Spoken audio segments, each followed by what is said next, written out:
As the violence continues in Burundi, thousands of refugees flee to neighboring countries. Ebola tops the agenda as the World Health Assembly opens in Switzerland. And internet streaming giant Netflix eyes its next big market. Africa 54 starts right now. Good evening and welcome. I'm Vincent McCory. This is Africa 54. Tonight, tensions remain high in Burundi as police beat and fired tear gas at protesters who were demanding President Pierre Nkurunziza reverse a decision to run for a third term in office. Tuesday's march was again in defiance of government threats of a crackdown and demonstrations.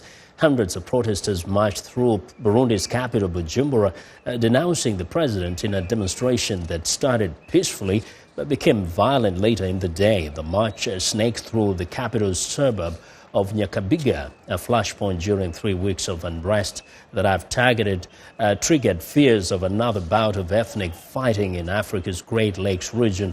Protesters say despite the government's threats and actions, they will not give up. They are playing games with us. Even the coup d'etat was a joke. They are playing games and we can see right through him and will not allow it. We'll continue to protest until the day he accepts to step away from the elections. We'll continue even though they want to finish our grandchildren. We'll continue until the last generation. We will fight. Now, the political unrest in Burundi has created a humanitarian crisis in the Great Lakes region. Aid agencies say up to 100,000 Burundian refugees, mostly women and children, have escaped to Tanzania, Rwanda and the Democratic Republic of Congo. More than 70,000 Burundian refugees have already arrived in Tanzania, fleeing the internal violence in their homeland. The refugees have expressed concern on the lack of food and sanitation in the refugee camp where they are seeking safety. At Tanzania's Lake Tanganyika Stadium, an estimated 50,000 refugees are sleeping on the ground, waiting to be registered and moved to the main camp in Kigoma. Conditions in the makeshift camp are dire, with families forced to sleep on the dirt, plastic sheets and tarpaulins providing their only protection from the elements. We arrived last night and we still don't have anything to eat. Our children don't have anything to eat. They don't have anywhere to sleep, and there's lack of sanitation here. It's very dirty. All we are asking is to at least be given buckets so we can fetch some water, to have cooking pots so we can cook something to eat, or at the very least, porridge for the children. For Yorambe Nkongerero, fleeing violence is nothing new, but each time it gets harder. When you look at it, some of us have been on the move since 1972. Then again in 1993, and now again. We have always been fleeing. We've always been refugees. How can we now go back to Burundi? What kind of life would we have? If only I could find somewhere else to live, I would not hesitate one bit. In nearby Kagunga, 7 people have died since the evacuees started arriving, according to the United Nations Refugee Agency. On Monday, Tanzanian authorities confirmed an outbreak of cholera, suggesting the death toll could rise. Health workers at the camp say the situation is complex. Right now we are an estimated around about 64,000 Burundians who have fled from Burundi in the recent days. And they are distributed in different points. There are a number of them at the border area and a number of them at an entry point called Kagunga. And also we have a number of them here at the transit site and in a camp that we have where we are eventually taking the refugees. It's called Nyarugusu camp. Over 2,000 people are arriving by boat at Kagunga each day, more than the ferry can handle. Maina says agencies on the ground are working together to make sure all who arrive are cared for. Right now the main challenge is to make sure they get from the border point, where the challenge of the conditions there is such that it's a remote area, it's difficult to set up adequate facilities there. Well, now for more on the growing humanitarian crisis in the Great Lakes region, Teresa Ongaro, UNHCR spokesperson, joins us by phone from Nairobi, Kenya. Ms. Ongaro, welcome to Africa 54. Thank you. Now, obviously, this is a crisis that is turning to be bigger than perhaps anybody thought initially. Tell us what you're experiencing with people going to multiple countries at the same time. Initially, the movement was mostly to Rwanda, which now has 27,000 refugees, and to the Democratic Republic of Congo. And then over the past 10 days or so, we started seeing people in Tanzania, initially on a very small scale of about 3,000. And then in the last 10 days or so, it swelled up to over 60,000, as you've indicated. Now, they mostly gathered in Kagunga village, which is on a point in Lake Tanganyika that juts into the lake, and the only way across is by boat. This small village normally has about 12,000 inhabitants, and they've been overrun by the 50,000 plus refugees who are now huddled in this small space, waiting for assistance to cross onto the mainland. Now, Ms. Ongaro, how is it that they have not been able to get the necessary basic needs? As I say, it's a very small space on Kagunga village where the people are, and the only way to assist them practically was to move them off that village onto the mainland in Tanzania, where the government has provided land at Nyarugusu for the establishment of a camp, and even more land should be required. Now, we've only been able to move about 1,000 a day initially, and we've doubled that to over 2,000 now in the last week or so. So we're moving as fast as we can. Yesterday also we had the first movement on foot, whereby 36 asylum seekers, all men, successfully walked from Kagunga overland onto the mainland on Tanzania. So our priority is to try to decongest Kagunga, to move people as fast as we can, but obviously with the limitations of the boat capacity, it is taking time. Well, we'll continue monitoring the situation there. Thanks a lot, Ms. Ongaro. Teresa Ongaro is UNHCR spokesperson for the Great Lakes region and the East African region as a whole. Now, National Police Week started in the U.S. with a stroke of a pen from President John F. Kennedy in 1962. It began as a one-day event to honor the nation's police officers, but has since evolved into a week-long event. Thousands of law enforcement officers from around the world are gathering here in Washington this week to share a spirit of camaraderie and to honor those killed in the line of duty. This week on Africa 54, we are airing a series of in-depth reports on America's police and the difficult challenges they face as they seek to improve community relationships. VOA's Arash Arabasadi has our first report. At a ceremony on the steps of the U.S. Capitol on Friday, President Barack Obama paid respect to the more than 1 million Americans serving in law enforcement. We are here to honor heroes who lost their lives in the line of duty. Men and women who put themselves in the way of danger so that the rest of us could live in safety. Police from around the country came to Washington for National Police Week.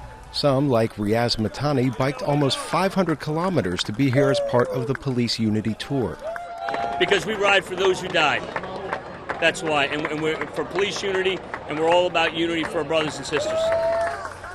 Riders raise funds for the National Law Enforcement Officers Memorial and Museum. They also raise awareness of officers killed in the line of duty. Officers like Greg Winters, who was survived by his widow, Molly.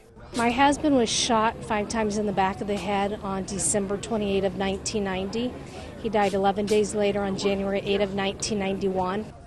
She's been to Washington for Police Week every year since 1992. I'm here every year because I don't forget. You look around and you see everyone here. They don't forget. This is our support. Support echoed by Vice President Joe Biden, honoring police at an event on Tuesday. There are no group of women or men more driven by a sense of loyalty and responsibility than the women and men we're honoring here today. At a vigil Wednesday shown in this video from the National Law Enforcement Officers Memorial Fund, attendees lit candles honoring the 273 officers whose names were added to the memorial in 2015. This has been a tough year for police and public relations, with highly publicized incidents of what many call outright police abuse of suspects. But this week in Washington is to honor the men and women who serve the communities they've sworn to protect. In Washington, Arash Arabasadi for VOA News. Now, following a shootout between rival motorcycle gangs in Waco, Texas, Sunday, 170 people are now in police custody. 9 people were killed and at least 18 were wounded in the violence at the Twin Peaks restaurant. As VOA's Zlatsa Hoke reports, many of those arrested face various criminal charges, including capital murder that can carry the death penalty. The midday shooting involved primarily members of the Bandidos and Cossacks biker gangs, but some of their affiliates also participated. Police in Waco say some gangsters came to the Twin Peaks restaurant looking for trouble. This is a criminal element that came in here yesterday and killed people. They didn't come here to eat and have a good time with their family. They came here for a reason. We think part of that reason was a criminal activity. Police say the fighting spread from the restaurant onto an adjacent parking lot, and when the police arrived, gang members started shooting at them too. But none of the officers or bystanders were harmed. Police say they recovered at least 50 weapons of various kinds from the crime scene, including brass knuckles, knives, chains, clubs, and firearms. Legal experts point out that motorcycles are very popular in much of the country and that motorcycle clubs in general are not criminal organizations. I would caution anybody to paint too much with the broad brush that these clubs are criminal in nature. The individuals may look menacing, but that's just part of the culture. It doesn't mean that as a group or an organization that they are involved in illegal activity. In fact, one of the largest motorcycle gatherings in the United States will take place here in Washington during the upcoming Memorial Day weekend. The rally is called Rolling Thunder, and it's an annual tribute to American war heroes. Zlatsa Hoke, VOA News, Washington. We want to know what you think about Africa 54 and the stories we covered. Join the conversation on Facebook. The address is Africa 54. Check out our headlines 24/7 on voaafrica.com. Coming up, the World Health Organization vows to make fundamental changes following West Africa's Ebola outbreak. Stay with us.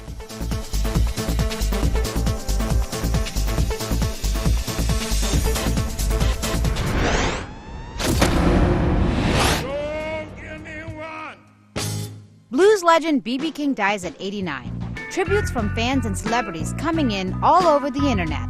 His legacy will never die, says one fan, and we agree.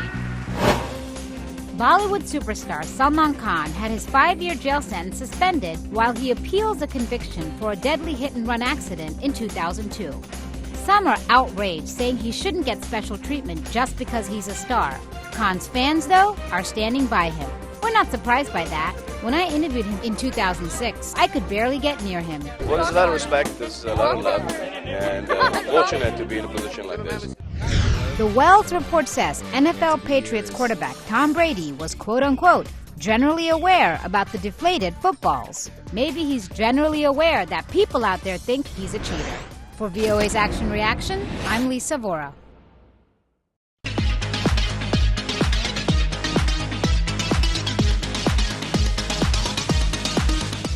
Welcome back. It's time for our Tuesday Health Report, and joining us now is Africa 54 Health correspondent Lino Madu. Lino, the World Health Assembly meetings are underway in Switzerland, right?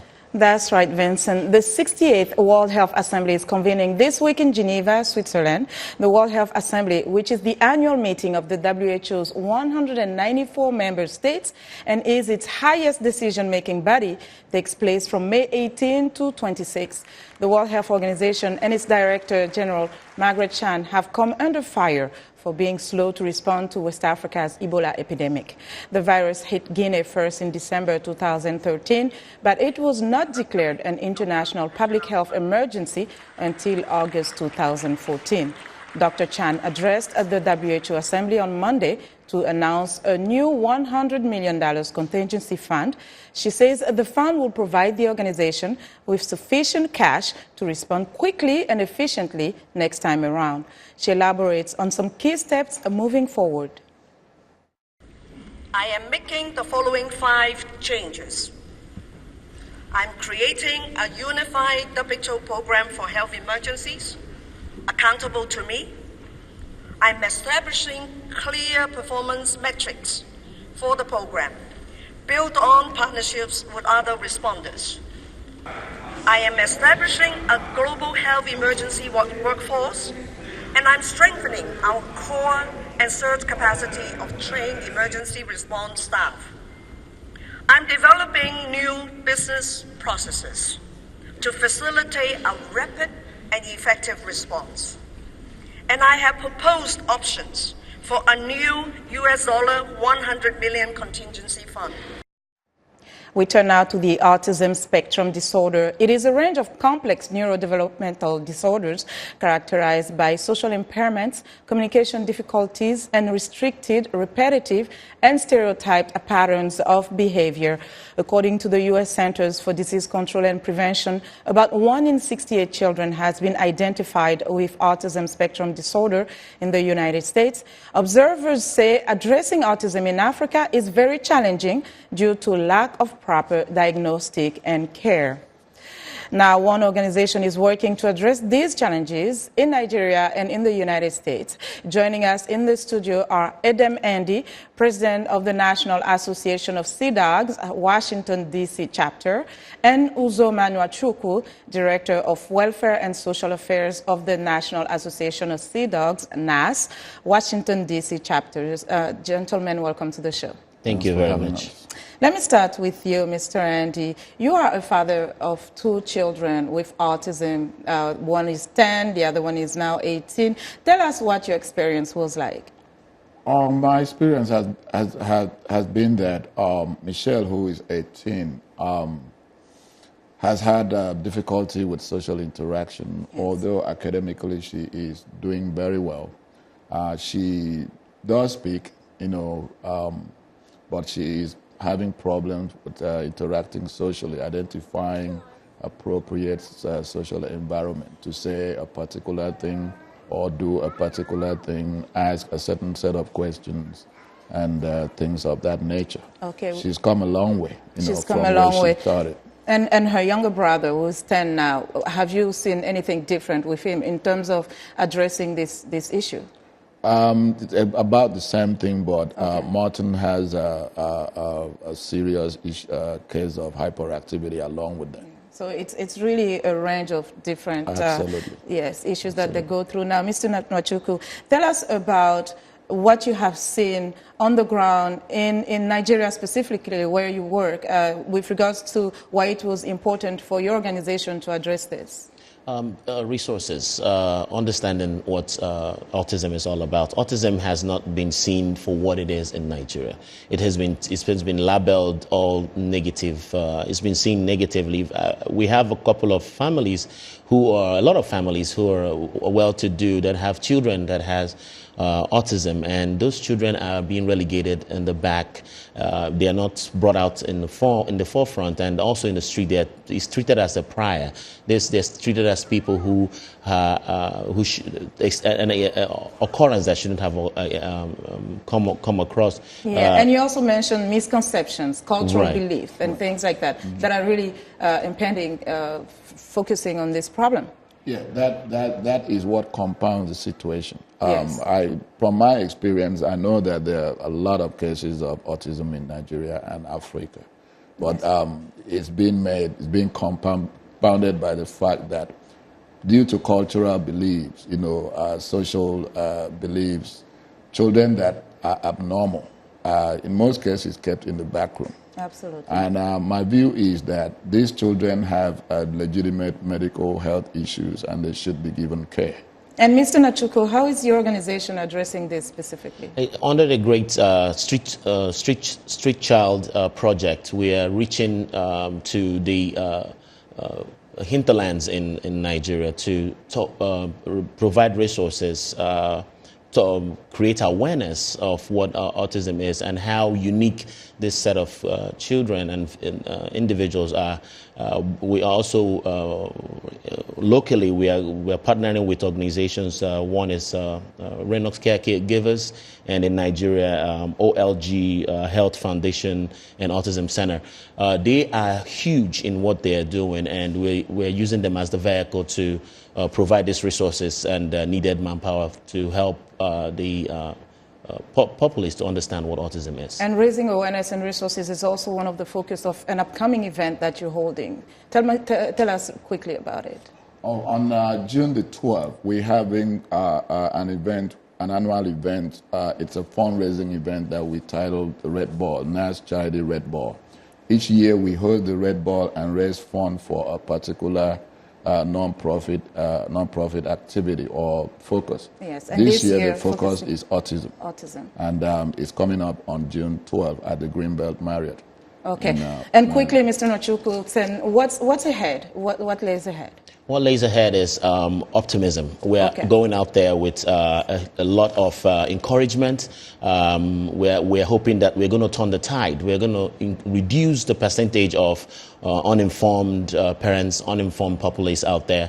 Educate, create resources, make available a lot of resources, both on our website. We are working on our website, the NAS We Care, which is the vehicles of 5013 organization here. We are working on the website to use that as an educational outlets and to create this awareness and move quickly to help. Mr. Nwachukwu, Mr. Andy, thank you so much to the both of you for coming. Thank you. Appreciate it. Adam Andy and Uzoma Nwachukwu are respectively President and Director of Welfare and Social Affairs of the National Association of Sea Dogs, Washington, D.C. chapter. And that's our Africa Health Report for today. Vincent? Well, in all, thank you very much. Now be sure to watch Lino Mudu's health updates every Tuesday and Thursday right here on Africa 54.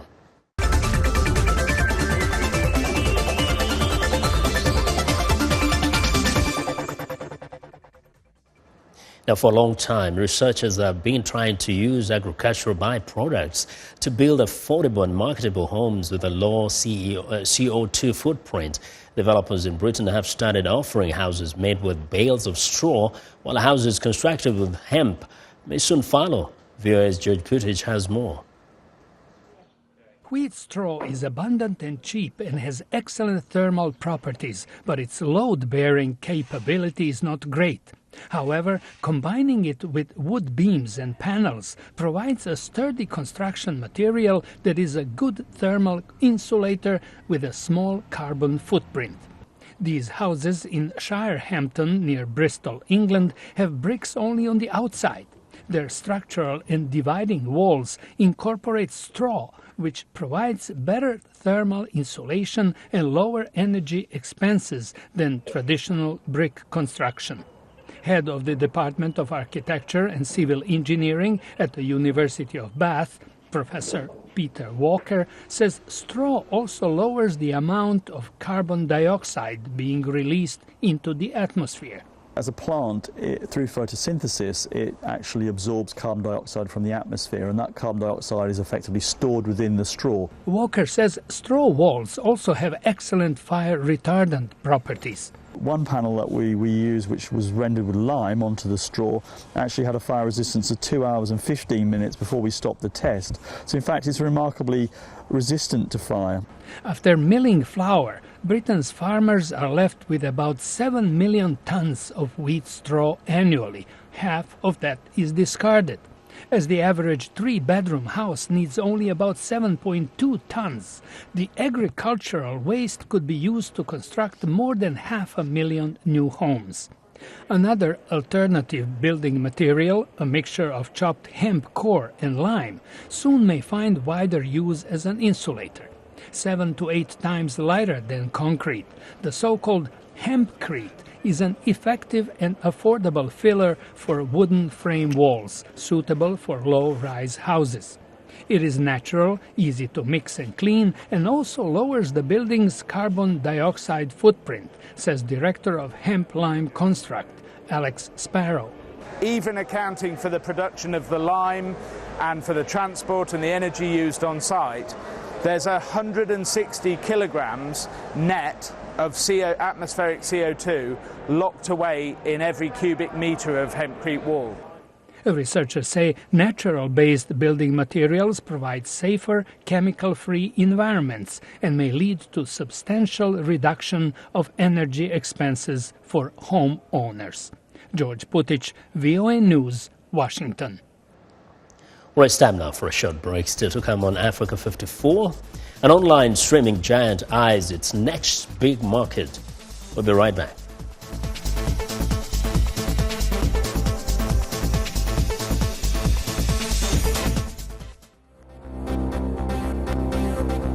If you've just joined us, I'm Mariama Diallo, and here is a quick recap of today's headlines.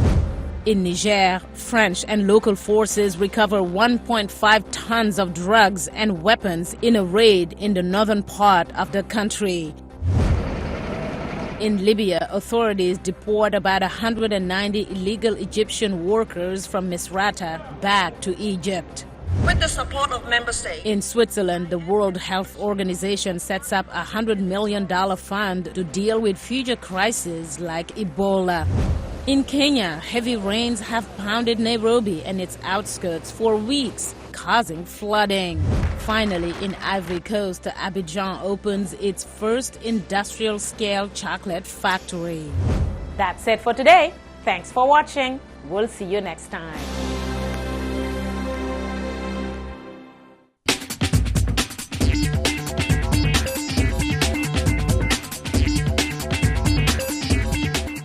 Welcome back to Africa 54. Here's what's trending. Online streaming giant Netflix is in preliminary discussions with a handful of Chinese media companies to explore how it can bring its streaming service to China.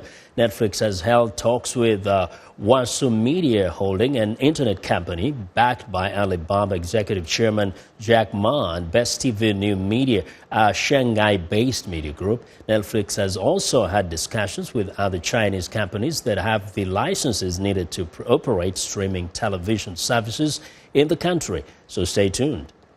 Well, and finally, with the Cannes Film Festival underway, leave it to Lupita Nyong'o to steal the show on the red carpet. The glowing Oscar winner toiled around to show off her gorgeous green dress at the opening ceremony and premiere of the film Standing Tall. Lovely Lupita was wearing a one-of-a-kind Gucci dress and shoe pad jewels. And that is what is trending today. And that's our show for today. Be sure to watch Africa 54 on our website at voaafrica.com. For more news, tune in to VOA's evening radio show, Africa News Tonight at 1800 UTC, and in the mornings to Daybreak Africa between 0300 and 0600 UTC, Monday through Friday. Thanks a lot for watching from all of us here in Washington. Have a good night.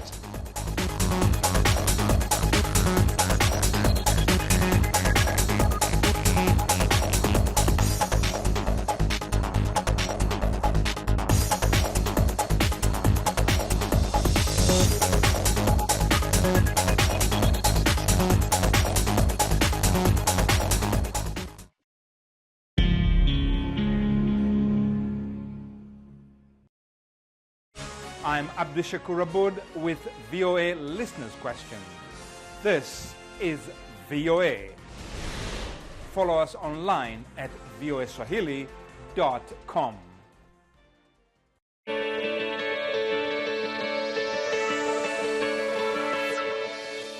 Voice of America today is a window in which we have to see delivering the messages for contacting the people wherever they are. And Albanian people, as people of a small country, need to have such and deserve to have such information from the United States and from all around the world. So it's a bridge. Voice of America, it's a bridge between entire world and Albanian citizens.